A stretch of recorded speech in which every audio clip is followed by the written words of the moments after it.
Hello friends, नमस्कार, good evening.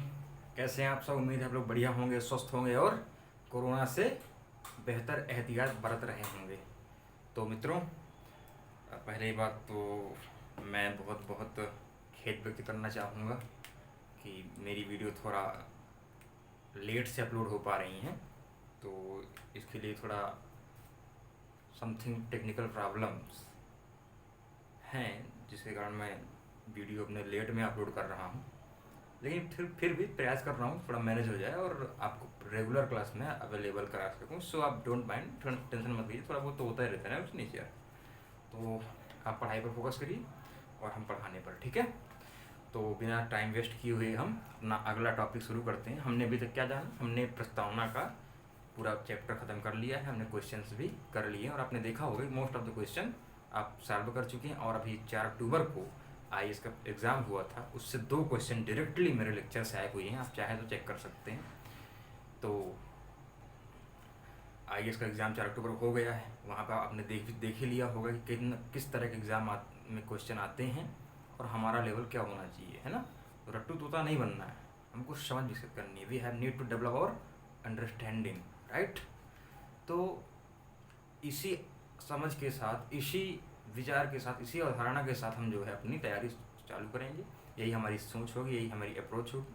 तो आइए, संविधान की प्रस्तावना के बाद अगला जो टॉपिक है वो आता है भाग 1, प्रस्तावना का भाग, संविधान का भाग 1, जो कि प्रस्तावना के बाद है। उसका नाम है संघ और उसका राज्य क्षेत्र, union and it's territories, right? मैं आपको दिखाता हूँ जो एक्चुअल संविधान है, मेरे पास बैरक्ट रखी हुई है, मैं आपको दिखाता हूँ। दिस इज़ द बैरक्ट, इट इज़ अ बाइलिंगुअल। ये क्या है? बाइलिंगुअल है। ये भारत का संविधान दिख रहा होगा आपका, ये द्विभाषी संस्करण है, हिंदी इंग्लिश दोनों में है, ठीक है? आपको दिखा रहा हूँ मैं, ये यहाँ शुरू हो रहा है, इधर तो पूरा परिशिष्ट, मतलब कि जो जो इंडेक्स नहीं होता है वो दिया हुआ है, कहाँ क्या है अंदर संविधान में वो बताया गया है। तो ये है संविधान की प्रस्तावना, पहला भारत का संविधान, नीचे लिखा प्रियम्बल, इधर क्या लिखा हुआ है? The constitution of India, and नीचे क्या लिखा हुआ? प्रियम्बल। ये हमने कर चुका है। अब यहाँ पे लिखा होगा संविधान का भाग 1, संघ और उसका राज्य क्षेत्र। और यहाँ क्या है? Part 1, the union and it's territory. तो हम यहाँ शुरू करने वाले हैं, ठीक है? इसको हम व्यापक समझ के साथ शुरू अब पढ़ेंगे, समझेंगे और एक एक अनुच्छेद को आराम से डिस्कस करेंगे, पूरी अंडरस्टैंडिंग के साथ, जल्दीबाजी बिल्कुल नहीं करेंगे, ठीक है? तो लेट्स स्टार्ट नाउ। तो बिना टाइम गंवाए हम शुरू करते हैं, चलिए। तो ये रहा भारत का संघ और उसका राज्य क्षेत्र, आपका संविधान का भाग 1। तो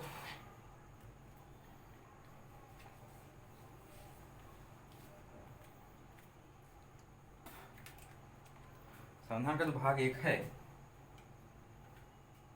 इसमें कितने अनुच्छेद हैं? ये क्या है? भाग 1 यानी पार्ट 1। इसमें कुल 4 अनुच्छेद हैं। कितने अनुच्छेद हैं? 4 अनुच्छेद। अनुच्छेद का मतलब आर्टिकल। आर्टिकल 1, मैं अनुच्छेद को आर्टिकल 60 में लिख रहा हूँ, ठीक है? Article 1, article 2, article 3, article 4। Article 4 में कुछ नहीं, बस जनरल सी बात है, तो हम आगे समझेंगे, ऐसे करने का काम हो। आर्टिकल 1 में जो है इसकी 3 क्लासेज है। आर्टिकल 1 क्लास 1, इसको पर क्या पढ़ते हैं? इसको इसमें 1 जो इधर है तो होता है ना, छोटा कोष्टक से बोलते हैं, है ना, ब्रैकेट, मतलब ए लिखा हुआ है, बी लिखा, क्या बोलते हैं उसको? पढ़ते हैं क्लास। ये क्या है? ये है क्लास, CLAUSE, 1 क्लास 1, एक क्लास 1, सॉरी ए। ये क्या है? 1 क्लास 1, 1 क्लास 2, 1 क्लास 3। तीन अनुच्छेद हैं। आज की वीडियो में हम जो है मात्र इन तीनों को ही डिस्कस करने का प्रयास करेंगे। तो जानते हैं, आइए जानते हैं आर्टिकल 1 के अंतर्गत क्या क्या चीज़ें हैं, क्या क्या समझना है हमको, ठीक है?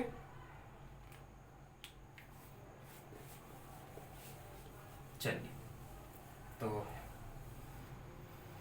स्टार्ट करते हैं फिर अपना लेक्चर आर्टिकल 1 से।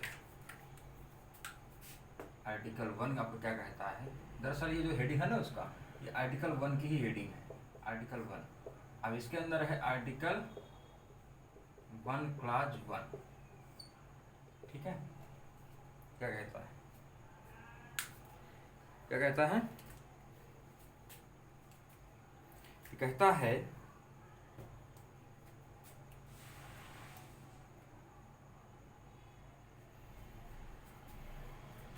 इसको हम इंग्लिश समझते हैं ज़्यादा बेटर रहेगा, ठीक है। इसको हम अगर इंग्लिश में समझें तो it is better for us, है ना। क्योंकि जो because our constitution is formed in English mainly, right. जो हमारा संविधान है वो मुख्यतः पूर्ण रूप से जो है इंग्लिश में बनाया गया था, बाद में उसका जो है हिंदी में उसका ट्रांसलेट किया गया था, ठीक है। तो इसका पढ़ते हैं, इसका जो इंग्लिश में है, इंडिया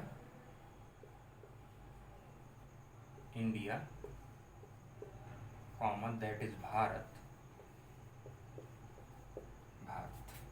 ठीक है। इतना इंग्लिश पढ़ी है, उसमें लिखा है India that is Bharat shall be a union of states. तो इंडिया अर्थात भारत राज्यों का एक क्या होगा, राज्यों का एक संघ होगा।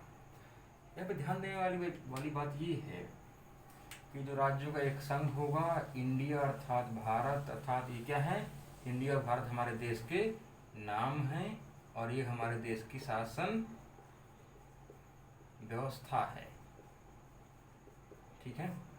हालांकि भारत की संविधान सभा जब संविधान निर्माण हो रहा था तो इंडिया अर्थात भारत इस पर जो है काफ़ी बहस हुई और ये हुआ कि भाई जब सब देशों के नाम, जैसे अमेरिका का अमेरिका ही नाम है, उसका नहीं अमेरिका दैट इज़ यूएसए, ऐसा कुछ है नहीं।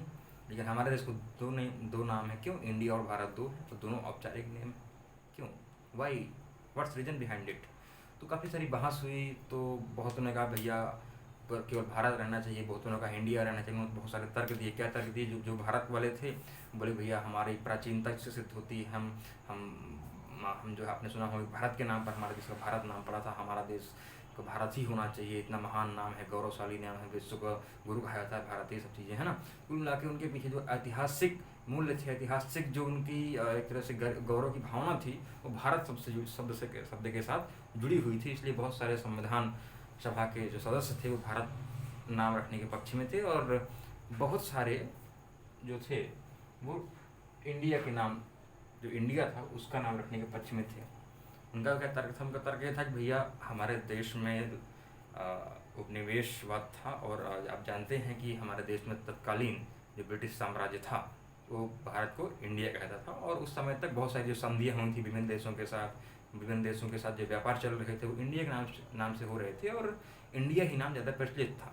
तो उनका मत था कि इंडिया ही रहने देते हैं, ज़्यादा बेटर रहेगा, है ना। हमको अलग से एफर्ट नहीं करना पड़ेगा अपनी पहचान बनाने के लिए, इंडिया है, इंडिया रहेगा। तो आपको पता है कि हमारी जो संविधान सभा थी कोई भी निर्णय सर्वसम्मति से करती थी। अगर ये संभव नहीं होता था तो फिर समायोजन का सिद्धांत अपनाती थी, एकोमोडेशन का, है ना। तो इससे होता क्या था, तो अब इसमें क्या हुआ, संविधान सभा ने जब विभिन्न प्रकार के विचार सुने संविधान सभा के सदस्यों द्वारा, तो निर्णय ये लिया कि भाई ठीक है कुछ भी है लेकिन हम ऐसे करते हैं दोनों को रख देते हैं, तो वो भी, आप भी खुश हो जाओगे, आप भी खुश हो जाओगे, जो इंडिया वाले पक्ष में थे वो भी खुश, जो भारत के पक्ष में थे वो भी खुश। तो संविधान सभा ने क्या किया, इंडिया दैट इज भारत कर दिए, जो कहते हो अंत में नाम कर दिया। अब फिर ये भी आई विचार कि भैया इंडिया दैट इज भारत हो या भारत दैट इज इंडिया हो, है ना। तो इसके पीछे ज़्यादा बहस नहीं की गई संविधान सभा में। फिर अंत में संविधान सभा ने फाइनली इसको क्या किया, संविधान में शामिल कर लिया, इंडिया दैट इज भारत। तब से यही हमारा चल रहा है, ठीक है। तो ये कारण था दो देश अपने देश के दो नाम होने के। तो इंडिया दैट इज भारत, ये तो हो गई इसकी कथा, इंडिया दैट इज भारत की, ठीक। यहाँ पे अपना क्या है, प्राचीन दृष्टिकोण है, प्राचीनता में गर्व की बात है ना। भारत के नाम से भारत पड़ा, भारत के नाम से भारत पड़ा। यहाँ क्या है, ईस्ट इंडिया कंपनी, भारत में कई सारी संधियाँ हुई थी, कई सारे व्यापार हुए थे, कई सारी संधियाँ हैं, कई सारे व्यापार हैं, है ना। सब जगह यही नाम चल रहा है, तो इसलिए जो है ये नाम रखा जाए। कुछ इस पक्ष में थे, कुछ इस पक्ष में थे, है ना।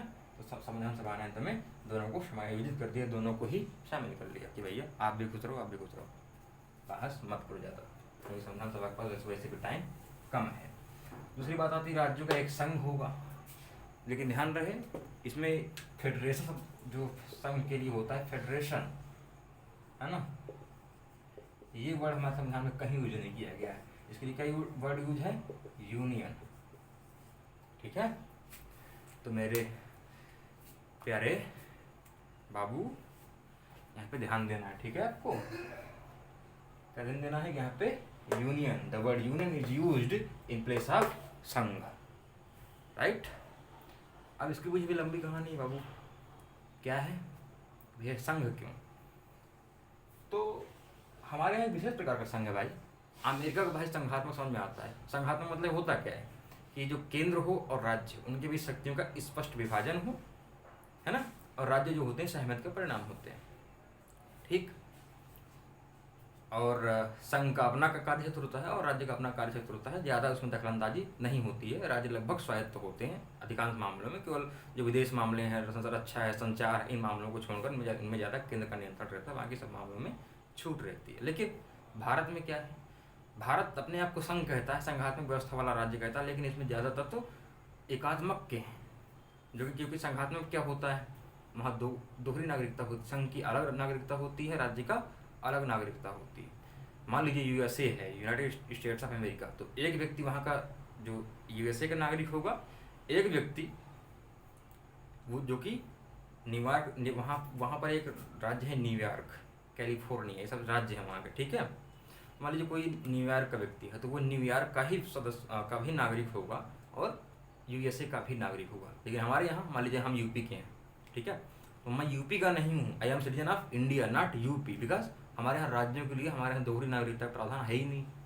क्यों नहीं है, इसके पीछे तर्क है, क्योंकि भारत उस समय आज़ाद ही हुआ था और मेन चीज़ ये थी संविधान सभा के सदस्यों के सामने कि हम भारत की जो एकता और अखंडता उसको कैसे सुनिश्चित कर पाएँ, और इस पर ज़रूरी था कि हमारे अंदर एक राष्ट्र की भावना पनपे। हमें हमारे अंदर अगर डबल नागरिकता हो जाती तो हम पहले यूपी के नागरिक होते, फिर भारत नागरिक होते, है ना। इस तरह से क्या होता, हमारे अंदर इंडिया के प्रति जो राष्ट्र की भावना है थोड़ा कम होती है ना, अपने स्टेट के प्रति जो भावना है ज़्यादा होती। अब क्या है, हम सिर्फ भारत नागरिक है। अगर कोई तमिलनाडु वाला मिलेगा और हम उत्तर प्रदेश वाले मिलेंगे, मतलब हम दोनों कहीं गए घूमने विदेश, वो मिल गया, वो बोला कहाँ के हो, बोले इंडिया।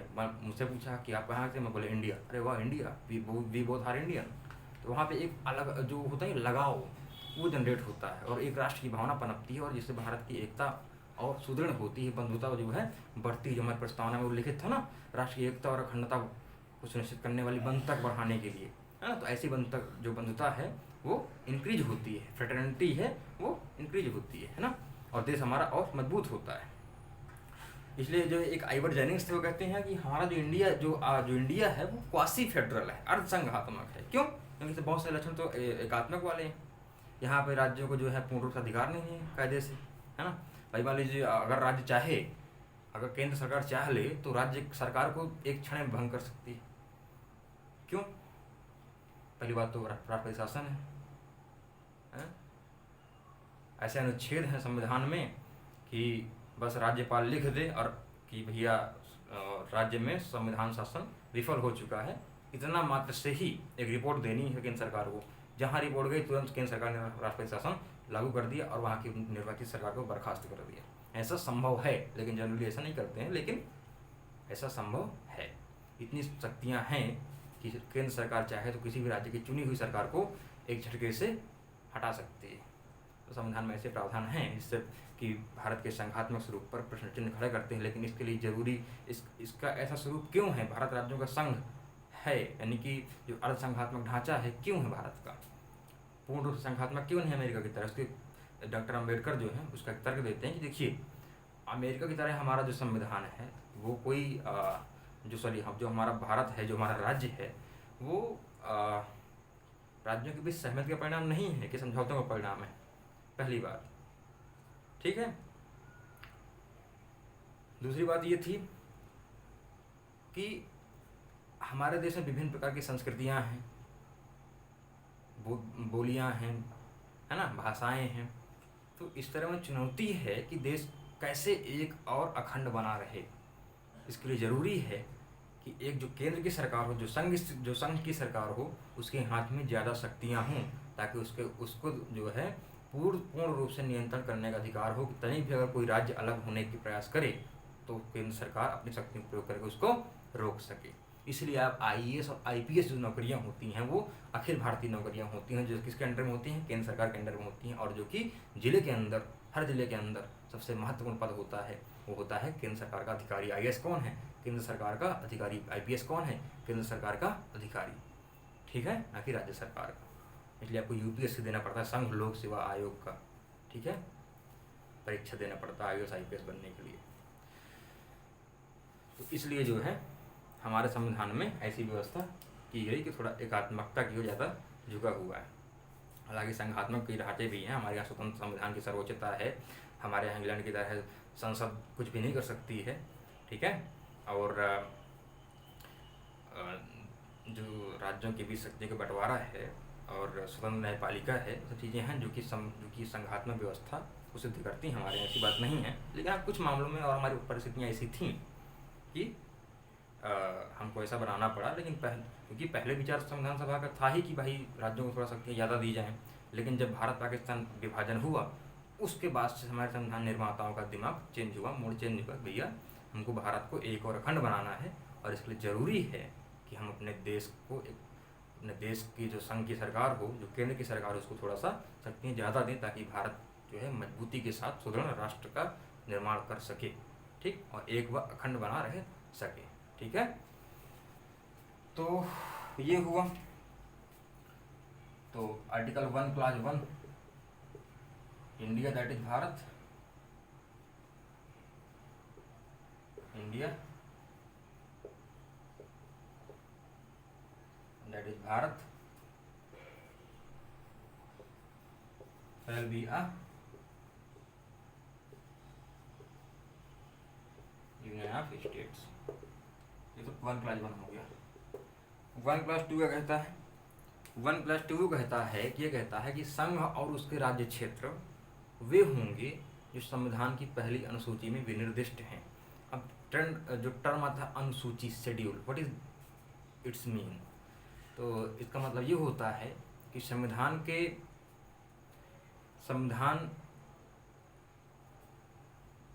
जो अनुसूची है वो संविधान के पीछे लिखी हुई हैं, ये 12 अनुसूचियाँ हैं।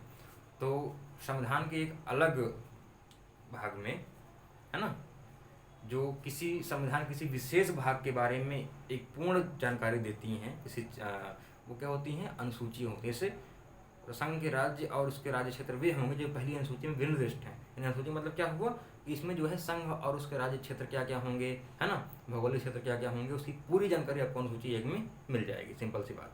यहाँ तक भाई आपको अब तो वर्तमान में जब 370 हटा और जम्मू कश्मीर संघ राज्य क्षेत्र बना और 2 भागों में टूट गया, 2 संघ राज्य क्षेत्रों में, तो अब तो वर्तमान में 28 राज्य और आपके 9 संघ शासित राज्य हो चुके हैं। तो इन सब का उल्लेख कहाँ मिलेगा आपको? संविधान की पहली अनुसूची में मिल जाएगा, ठीक है। अगर आपको जानना है कितने राज्य क्षेत्र, किसका कहाँ का क्षेत्र है, कितना क्षेत्रफल है ना, तो ये सब चीज़ें कहाँ मिल जाएंगी आपको? अनुसूची 1 में। विस्तृत जानकारी जिस खंड में होती है संविधान के किसी विशेष अनुच्छेद की व्याख्या के लिए, विस्तृत जानकारी देने के लिए जिसका प्रावधान किया गया संविधान में, उनको कहते हैं अनुसूचियाँ। 12 अनुसूचियाँ, ठीक है, जो अलग अलग खंडों के बारे में जानकारी देती हैं, है ना। तो 1 क्लास 2 में कहा गया, क्या कहा गया है?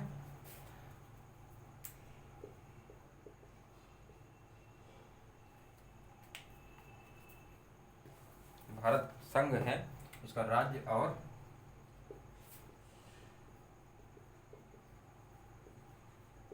राज्य क्षेत्र वे होंगे जो संविधान की पहली अनुसूची में क्या होंगे? निर्दिष्ट होंगे, ठीक है। पहली अनुसूची, ठीक है, शेड्यूल 1 किससे संबंधित है? राज्यों से, जो राज्य उसका और उसके राज्य क्षेत्र हैं, ठीक है। अब जो आर्टिकल 1 क्लास 3 है, ये सब आप लिखते जाइएगा, ठीक है। इनके एग्जाम में कई बार पूछ लेता है क्रम लगाने के लिए। इंडिया दैट इज भारत कि भारत दैट इज इंडिया है, ठीक है, तो आपको याद रखना पड़ेगा। अब आते हैं वन क्लास थर्ड में, आर्टिकल 1 क्लास थर्ड। ठीक है, तो 1 क्लास थर्ड में है जो भारत का राज्य क्षेत्र क्या क्या हूँ बता रहा है। तो भारत के राज्य क्षेत्र, भारत के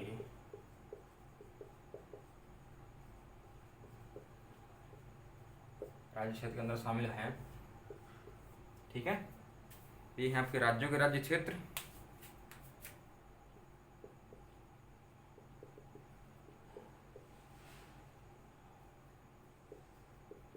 ठीक, एंड संघ राज्य क्षेत्र, दूसरा है अर्जित राज्य। ऐसे राज्य अर्जित किए जाएं। अब राज्यों के राज्य जैसे कि यूपी हो गया, बिहार हो गया, है ना, कब पंजाब हो गया, हरियाणा हो गया, आपका छत्तीसगढ़ हो गया, आपके मध्य प्रदेश हो गया, चीज़ें क्या है राज्य क्षेत्र है। जो संघ राज्य क्षेत्र है, संघ राज्य मतलब ये होता है कि वहाँ पे संघ की सरकार का नियंत्रण राज्यों की तुलना में ज़्यादा होता है। ठीक है, इतने मतलब है, कुछ नहीं। जैसे पुदुचेरी है ना, और ये सब चीज़ें हैं। जैसे पुदुचेरी हो गया, दिल्ली हो गया, आपका जो क्या नाम है, दादरा नगर हवेली हो गया, है ना। ये सब चीज़ें जो हैं, जो संघ राज्य क्षेत्र हैं, वहाँ पे किसका नियंत्रण होता है? संघ सरकार का नियंत्रण होता है। ठीक है, अर्जित राज्य वर्तमान में भला कोई अर्जित राज्य नहीं है, लेकिन पहले जैसे कि आपको फ्रांस से माहे, कराईकल, जो होता है यमन, पुदुचेरी, ये सब फ्रांस से हमने अर्जित किए थे। बाद में जो है फ्रांस ने भारत ने विलय कर दिया, और अब ये एक संघ राज्य क्षेत्र के रूप में सब शामिल हैं। और गोवा सब पता होगा, दादरा नगर हवेली, दमन दीव, ये सब कहाँ से लिए थे? हमने पुर्तगाल से अर्जित किए थे, और हालांकि अब जो है संघ राज्य क्षेत्र में वही शामिल हैं। ठीक, और आपको पता होगा कि 35वां और 36वां संविधान संशोधन हुआ था, और ये जो है सिक्किम के संबंध में हुआ था। पहले सिक्किम में चोग्याल वंश का शासन था, और उसने जन्म संग्रह के द्वारा वहाँ पे बाद में जन्म संग्रह हुआ, और जन्म संग्रह के द्वारा फिर जो है भारत ने विलय, सिक्किम, वहाँ की जनता ने भारत में विलय करना चाहा सिक्किम का, और अंततः सिक्किम पूर्ण राज्य का दर्जा प्राप्त किया 36वां संविधान संशोधन के द्वारा। तो ये भी जो है अब जितना हो के पूरा राज्य का दर्जा प्राप्त है इसको। ठीक है, तो इनके बारे में कुछ जानकारी रही इस लेक्चर में। तो आज लगता है हमको यहीं तक कवर करना चाहिए, क्योंकि लेक्चर आई थिंक लंबा हो जाएगा, तो आपको भी मज़ा नहीं आएगा, भी बोर हो जाओगे, सोचोगे यार कितना पढ़ाता है, बोर कर देता है इंसान। तो मैं नहीं चाहता कि आप बोर हों, लेकिन यार इतना है कि और बोर होना छोड़ दीजिए। ठीक है, ये चीज़ें पढ़ाई में लागू नहीं होती, बस जुनून के साथ लगे रहना है, डटे रहना है, और एक दिन सफलता हासिल करके जाना है। ठीक है, ये हमारा लक्ष्य होना चाहिए। ठीक, तो फिर हम कल शुरू करते हैं। आर्टिकल 1 हमारा हो गया ऑलमोस्ट क्या पूरा ख़त्म हो गया है। आर्टिकल 2, 3 और 4 आई थिंक कल हम ख़त्म कर देंगे, और इसके बाद फिर हम अभ्यास प्रश्न कर लेंगे इसके बाद, ताकि हमें पता चले कि हम कितना अच्छे से तैयार किए हैं, कितना क्वेश्चन कर पा रहे हैं। और आफ्टर दैट हम फिर भाग 2 जो कि नागरिकता है, अनुच्छेद 5 से 11, उनको हम कवर करेंगे। तो फिर बहुत बहुत धन्यवाद मित्रों, उम्मीद है आप लोगों को वीडियो अच्छा लगेगा। यदि अच्छा लगे तो प्लीज़ लाइक करिए, शेयर करिए, सब्सक्राइब करिए, ताकि मेरा भी मनोबल बढ़े और आपके लिए मैं और बेटर कर सकूँ, और आपको मैं जितना मेरे अंदर है अच्छा से अच्छा प्रोवाइड करा सकूँ। तो लगे रहिए और अपने भाई को सपोर्ट करिए। आपका बहुत बहुत धन्यवाद। Best of luck.